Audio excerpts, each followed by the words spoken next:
প্রাচীনকালে নদীকে কেন্দ্র করে গড়ে উঠেছিল সভ্যতা সংস্কৃতি। সেই সমস্ত গড়ে ওঠা সভ্যতার বিকাশ ঘটেছে নদীকে কেন্দ্র করেই। কিন্তু সভ্যতার বিকাশ ঘটলেও ক্রমশ বিলুপ্তির পথে এগিয়ে চলেছে একের পর এক নদী। মালদার এমনই এক নদী নিয়েই আজকের এই বিশেষ প্রতিবেদন। দেখুন সবার খবরে।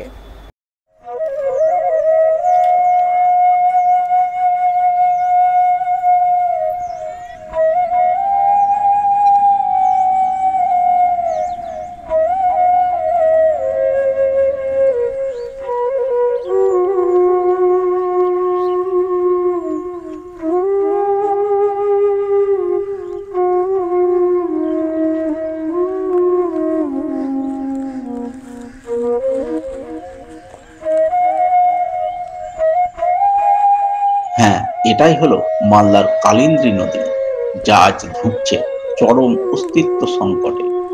বর্তমানে নদীটির অত্যন্ত করুণ দশা, কারণ কালিন্দী নামেই নদী রয়েছে, বাস্তবে জায়গায় জায়গায় নালার আকার নিয়েছে। যে নোরপুর বেঁধে দিয়েছে, নোরপুর বেঁধে এটা জল আসে না। এই তো কচুরি পানা জমে গেছে, এই তো সব দুপারে চট জমে গেছে। এখন স্নান করার লোকই তো জল পায় না, তো মাছ কি থাকবে, আর মাছ কি হবে? এখন নদীতে আগে হাজার হাজার নৌকা থাকতো এই নদীর ধারে, এখন তো একটা নৌকা দেখা যায় না। সব নৌকা টোকা সব বিক্রি করে সবাই কেউ টোটো চালাচ্ছে, কেউ রাজমিস্ত্রির কাজ করছে, কেউ রঙের কাজ করছে, এরকমভাবে চলছে। এরকম তো আর কিছু করার নাই। এগুলো যদি পরিষ্কার হতো, এগুলো যদি না থাকতো, তো আবার নতুনভাবে মাছ টাছ মেরে সবাই খেতে পারতো। এই যদি হয়, যদি এই যে এগুলো যদি না থাকতো, এগুলো যদি পরিষ্কার হতো, আবার ভাবে যদি নোরপুরের মুখটা খোলা থাকতো, আবার নদীতে জল হতো, আবার মাছ টাছ মেরে আমরা খেতে পারতাম। সরকারের কাছে আমরা এটাই বলতে চাই যে নোরপুরের মুখটা ভেঙে দিকে এবার নদীতে জল হোক। আমরা গরিব দুঃখে যাবার মাছ মেরে খেয়েছি, আবার ওরকম মাছ মারবে খাবো। মালদা জেলার বুক চিরে চলে যাওয়া কালিন্দী নদী ঐতিহাসিক এবং ভৌগোলিক দিক থেকে অত্যন্ত গুরুত্বপূর্ণ। মহানন্দার উপনদী হিসাবে পরিচিত এই কালিন্দী নদী আজ থেকে বহু বছর আগে নৌ পরিবহন ও বাণিজ্যের ক্ষেত্রে গুরুত্বপূর্ণ ভূমিকা পালন করেছিল। সেচের কাজেও এই নদীর গুরুত্ব ছিল অনস্বীকার্য। নদীকে কেন্দ্র করে বহু মৎস্যজীবী স্বচ্ছন্দে তাদের জীবিকা নির্বাহ করতেন। মানে চান করার মতো জলই নাই আমাদেরকে, মোটামুটি ওই কোমর জলে নেমে ওই মাথা গুজে চান টান করতে হয়। আর একটু রৌদ্র হলে তো আরও চান করা যায় না, মানে ওই তাপটা জলে লেগে যায়, তখন মানে জল গরম হয়ে যায়। মানে এত জল কম, তার ফলে মানে 10টা-11টার পর স্নান করা মুশকিল হয়ে যায়। এই সকাল সকাল জলটা একটু শীতল থাকে বলে স্নান করতে পারি, কিন্তু জল নাই। এই কোমর জলে স্নান করতে হয়, সব জায়গাতে কোমর জল, কোথাও কোমর জল, কোথাও হাঁটুর নিচে জল। এখন অবস্থা নদীর খুবই খারাপ, মানে চান করার মতো ভালো জায়গা নেই। গোটা কচুরিপানায় ভরে গেছে, কচুরিপানা পরিষ্কারও হয় না। আস্তে আস্তে কচুরিপানা জমে নদীটা আস্তে আস্তে বুঝে যাচ্ছে। আগে নদীতে অনেক জল হতো, তবে আমরা যতদূর শুনেছি বা জেনেছি, নুরপুরে ব্রিজ হওয়ার পর এই জলের স্রোত বা জলের পরিমাণটা আস্তে আস্তে কমতে কমতে কমতে কমতে একবার এই অবস্থায় এসে খারাপ অবস্থায় এসে পৌঁছে গেছে। আগে জল অনেক ছিল, আগে জেলেরা মাছ মারতো, আমরাও দেখেছি বসে, মানে ছোটোতে সাঁতার টাতার কাটতাম, সব কিছু হতো। কিন্তু এখন ওই নুরপুরে ব্রিজ হয়ে যাওয়ার পরে জলের কন্ডিশন খুবই খারাপ। জল এখন নাই বললেই চলে। এক সময়ের স্বচ্ছ সলিলা কালিন্দী নদী আজ শীর্ণকায়া, মৃতপ্রায়। আগামী দিনে আস্ত নদীটাই হয়তো মুছে যাবে মালদার মানচিত্র থেকে। বর্তমানে মালদার যে যে জায়গায় কালিন্দী নদীর অত্যন্ত করুণ দশা, তার মধ্যে কোতোয়ালি এলাকা অন্যতম। জল ছিল মোটামুটি 12 মাসে জল থাকতো, এখন নদীতে জল থাকে না। এখন নদীতে 2 মাস জল থাকছে, আর বাকি টাইমটা ধরেন যে কি জল থাকে না। ও কারণে এখন নদীতে জল আসবে, ও কারণে নদীতে ধরেন যে কি আপনার নৌকাটা রেডি করছি, মাছ টাছ ধরবো, মাছ মেয়েটা খাবো, ওই জন্য নৌকাতে আলকাতাটা মারছি। আমি সরকারের কাছে চাচ্ছি যে সরকার আমাদের কোনো যেন ব্যবস্থা করতে পারে। একটা নালার মতন বইছে, কোনো জল নাই, কিছু নাই, আমরা কি করে খাবো? আমরা তো মৎস্যজীবী, আমরা মাছ না মেলে তো আমরা ভাত খেতে পাবো না। এই কারণে আমরা বলছি নদীতে না জল হয়, ওই ব্যবস্থাটা করে দেন। ইংরেজ বাজারের নিমাসরাই এলাকায় মহানন্দার সঙ্গে কালিন্দী নদীর সঙ্গম ঘটেছে। সেখান থেকে শুরু করে কোতোয়ালি এলাকা ছেড়ে যত দূর চোখ যায়, তত দূরই কালিন্দীর মৃতপ্রায় রূপ ধরা পড়ে। নদীতে সেভাবে জল নেই, কোথাও কোমর সমান, কোথাও হাঁটু সমান, আবার কোথাও বা তার চেয়েও কম জল। যেটুকু জল রয়েছে তাও আবার কচুরিপানা, শ্যাওলা কিংবা আগাছায় পরিপূর্ণ।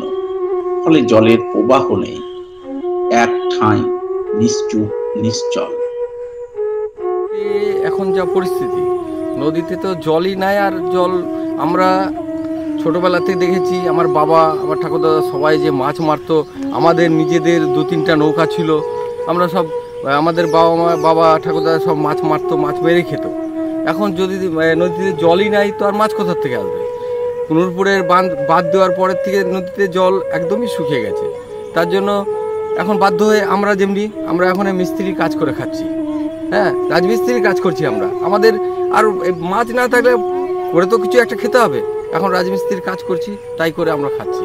বাইরে বিদেশে যাচ্ছি, এইগুলো ছেলেবেলে তাই সবাই একই অবস্থা। কেউ এখানে মাছ মেরে যে কেউ সংসার চালাবে সেরকম কিছু নাই এখানে, আর মাছই নদীতে নাই। আমরা চাইছি সরকারের কাছে যে নূরপুরে বাঁধটা খুলে দিয়ে কমসে কম আমাদের নদীতে জল আসবে, তার মাছ টাছ হবে, আমরা মাছ আবার নিজের যে আমাদের যে মৎস্যজীবী, আমরা মাছ টাছ মেরে আমরা খেতে পারবো। এক সময়ের খারাপাড় যুক্ত কালিন্দী নদীতে আজ নাব্যতা বলতে কিছুই নেই। জায়গায় জায়গায় নদীবক্ষে গজিয়ে উঠেছে চর। কোথাও কোথাও নদীবক্ষে চলছে দিব্যি চাষাবাদ। নদীতে জল নেই, মাছ নেই, কার্যত রিক্ত শূন্য অবস্থায় ধুঁকছে অস্তিত্ব সংকটে। ফলে এক সময় যে কালিন্দী নদীর উপর নির্ভর করেই শত শত মৎস্যজীবী মাছ ধরে জীবিকা নির্বাহ করতেন, আজ তারা বেকার। মাছ ধরার সরঞ্জাম, নৌকা, জাল পড়ে রয়েছে নদী তীরে। বছরে মাত্র 2 মাস নদীতে জল থাকে। ওই সময়ের প্রতীক্ষাতেই চেয়ে থাকেন নদী তীরবর্তী এলাকার মৎস্যজীবীরা। এই নদীটার অবস্থা, জল না থাকার ফলে সাধারণ মানুষের স্নান ধান করা বা এই যে কচুরিপানাতে ভরে গেছে, এবং চর জমি সৃষ্টি হওয়ার ফলে নদী দখল হয়ে গেছে। কেউ ভুট্টা লাগাচ্ছে, কেউ ধান লাগাচ্ছে, কেউ বিভিন্ন রকমের সবজি লাগাচ্ছে, যার ফলে নদীটাও যে আস্তে আস্তে বেহাত হয়েছে মৎস্যজীবী বা এদের কাছ থেকে, যেহেতু জল না থাকার কারণে। তো সরকারকেও বলছি যে নদীটাও একটু দখলমুক্ত, যাতে চর জমিগুলো যাতে দখলমুক্ত হয়, তার দিকেও যাতে উদ্যোগ রাখে। এক সময় যে কালিন্দী নদী মালদার ঐতিহ্য, সংস্কৃতি ও জীবন জীবিকার সঙ্গে ওতপ্রোতভাবে যুক্ত ছিল, বর্তমানে সেই নদী ক্রমশ এগিয়ে চলেছে বিলুপ্তির পথে। যা দেখে চরম উদ্বেগ আর দুশ্চিন্তা প্রকাশ করেছেন কোতোয়ালিবাসী। তারা দেরিতে হলে কালিন্দী নদীকে বাঁচানোর আওয়াজ তুলতে শুরু করেছে। তারা চান কালিন্দী নদী রক্ষা করতে সরকার এগিয়ে আসুক, প্রয়োজনীয় পদক্ষেপ গ্রহণ করুক এবং প্রথম পদক্ষেপ হিসেবে কালিন্দী বক্ষ খনন করে পূর্বের নাব্যতা ফিরিয়ে আনুক। বর্তমানে নদীতে জল না থাকায়, নদীতে শুকিয়ে যাওয়ার কারণে জেলেরা এখন অন্য কাজে যুক্ত হচ্ছে। বিশেষ করে পরিযায়ী শ্রমিকে যাচ্ছে বিভিন্ন রাজ্যে কাজে, এবং কফিন বন্দি দেহ হয়ে ফিরে আসছে। তাই আমি এই এলাকার মৎস্যজীবীদের স্বার্থে, এবং এরা যাতে সারা বছর মাছ ধরে খেতে পায়, তার জন্যে কেন্দ্র এবং রাজ্য উভয় সরকারকে অনুরোধ করছি, আপনার সংবাদ মাধ্যমের মাধ্যমে যাতে এই নদীটাকে খনন করে এবং নূরপুর ব্রিজটার সংস্কার করে যাতে 12 মাস এখান থেকে জল বয়, তার একটা ব্যবস্থা করতে। কারণ মৎস্যজীবীদের অবস্থা খুবই খারাপ।